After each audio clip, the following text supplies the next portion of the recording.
Grammy nominated. I'm like,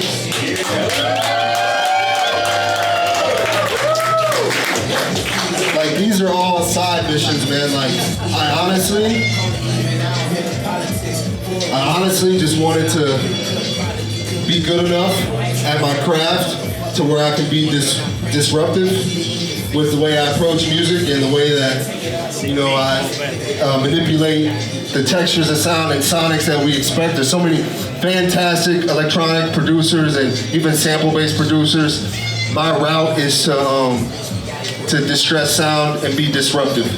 So I never thought past that. I just thought like, yo, I have to be that much better than what I envision myself, and like just chasing that ghost of Coltrane and that ghost of what Jay Dilla brought to the industry, and just taking it past that with baby steps. I figure if I can get 1% better, even now, if I can get 1% better every day at my craft, and at the end of the month I'm 30% to 31% better, and then the next month I have an opportunity to grow another 30%. Honest to God, I continue to think like that, and when the things like this happen, I need you guys, my man Cory that does all my video editing, you see on YouTube and all that, my agent Dylan, my manager, I need all of us to remind me that this happened, because if not, I'm only thinking about the next 1% to gain the next day.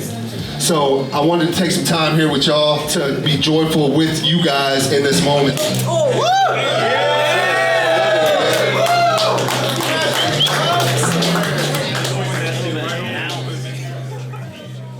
Conductor.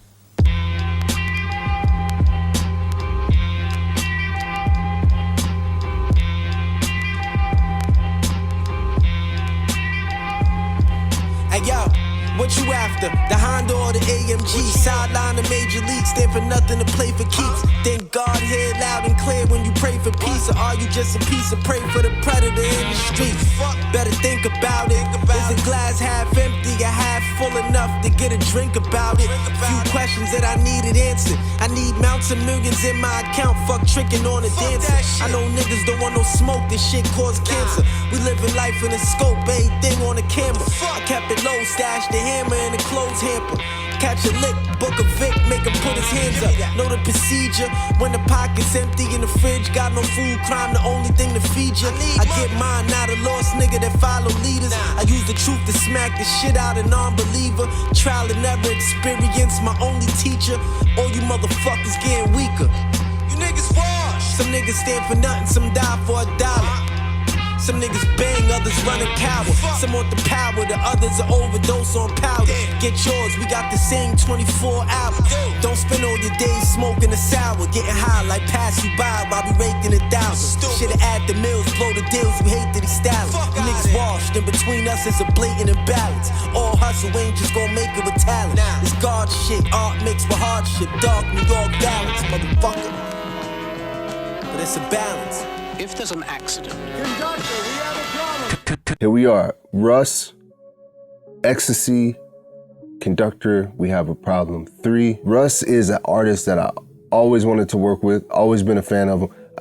I'm a fan of his music for sure, and he definitely got bars, and I've always loved that about him. But what I love most about Russ and a lot of people is like his business acumen, and he's talked about this on multiple episodes of interviews and podcasts and stuff like that. So that's what really the charm about Russ is. But when I was building part 3, I wanted to have him be a part of it, like flat out. I didn't know how or what, but I wanted him to be a part of it. Yeah. Progress is my ecstasy, I'm high as hell. Got so many songs can make out.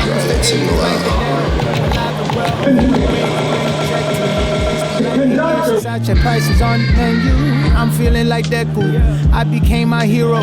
GCDS denims with me, horror, y'all say heroes. 14 thinking I was making heat like Tyler Hero. People trying to poke holes in my come up cause I'm making zeros. South of France, my mom is lit. The line between ambition and being content is blurred like Robin Thicke. Living out my fantasy, remember watching Robin Big. Factoring, I'm talking shit. Of course I'm causing drama now. Chanel back for my mama now. Shout out Jimmy Q, my dog. But Jimmy sent me a crazy sample pack. A lot of those beats y'all are gonna hear. He sends these samples to me that I either have to think really hard about flipping, or I have to be really, I gotta kill the ego and just use the loop. Beautiful samples, he's got a beautiful texture to how he records things and processes his audio. And so he makes it really easy for me to manipulate his work or just let it ride. So Stories About My Brother is also a record I did with Jimmy Q for the Scary Hours edition of For All the Dogs for Drake, and y'all are gonna hear a lot more with me and him because we just got this alien-like bond when it comes to music. So here's a sample, pretty easy. I chopped it on quarters.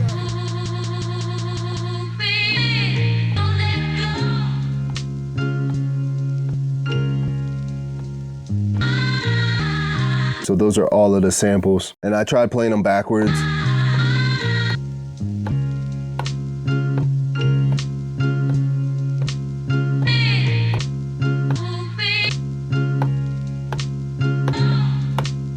So it's like multiple ways I could have went with it. I just took the straightforward approach to it once I curated everything. When was the last time a nigga was behind you and you heard that? You're like, God damn. He's in the why colors over. All right, Rome said I can't play his version, so you have to imagine Rome Streetz on this instrumental, okay? He's not here. What kind of code is that though? Hey, fuck this nigga, bro. He ain't here, I ain't see it. Nah.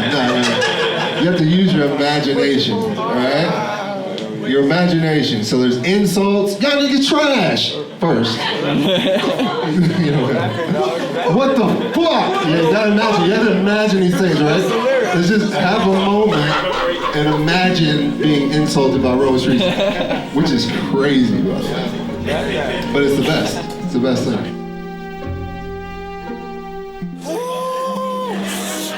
Big, y'all niggas trash. When I was doing 8 with Wes, Rome was there. It's like, I think that was our first time meeting. I played like beat after beat after beat for this dude. And Wes was just, he knew what he wanted, so he was just like, And every time he was like, nah, I was like, Wes was like sitting right here, and Rome and his other manager at the time was sitting on this couch, like beeline right in front of me. So every time I play something crazy, it'd be like, the first beat I played was 1,000 Ecstasy. That's the first beat I played. And Wes was like, he just like that, like next one. And I looked over at Rome and he was like, I think it was like, put that one over there, put that one with me on my little folder. Like it was like a eye contact language. And then I played 1,000 Ecstasy, I played Soulja Boy, I played Reversible, the first part of it. And Wes was like just doing like that. And Rome was like, pick that one. Then I played some other ones that you haven't heard. I play a lot of beats today. And Rome was just like kicking to me. This track is, this song, is only 4 tracks, you know. I wanted to be straightforward, and I didn't have the idea to have Russ on this song. I wanted Russ on my album. I just wanted him to pick out of songs. So I picked a batch of songs that he could just like freestyle to, because I enjoy hearing Russ rap for forever and ever and ever. So I picked joints that were short that he could just go off to, and this was one of them. Let's get out of this program and back into the next, and then we'll solo this out, and you guys can hear the sample line. 2 semitones up to a C minor.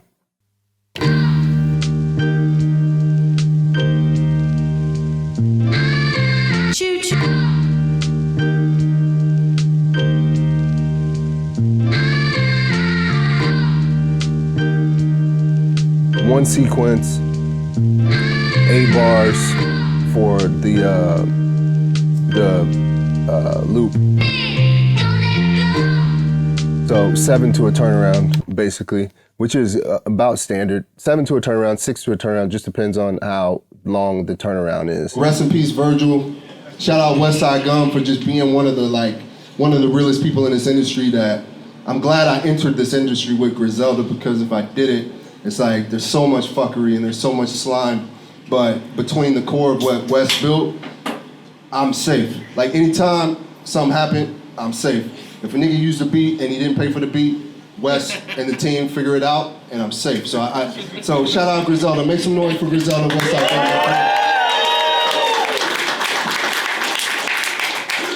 Conductor. I look like I want some damn flowers. Conductor.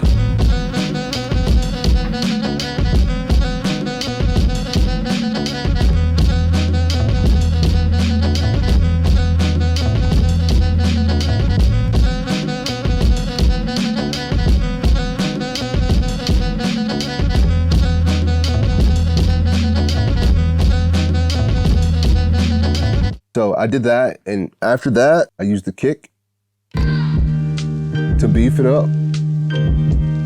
And what's crazy about the kick is for this specific song, it was finding the right one because the sample is so round. And if I'm going by any kind of color chart, the sample is like the fall colors. You know what I'm saying? So the samples are like the mustards and the maroons or the burgundies and the deep hunter greens, and it's just got this round, warm autumn thing to it. So I had to find a kick that worked. So I couldn't use this bright ass kick, like a bright ass red kick that's just like punching like a needle through the speaker. I had to find something that like is round enough to just poof the speakers instead of like knock the speakers. So that was probably the biggest challenge of this record, was finding the right shoes for it. And then we just add on the rim shot to follow along with the original sample that Jimmy had the rim shot in. So this isn't like a surgical record, you know? So I heard the sample, I heard the parts that I wanted, but to keep time, I just looped that. So this is like the first thing, you know? Like imagine being wifey or like being my roommate and then you're just like hearing this for like 15 minutes. I know niggas was like, yo, what are you doing in there? But it kind of opens up.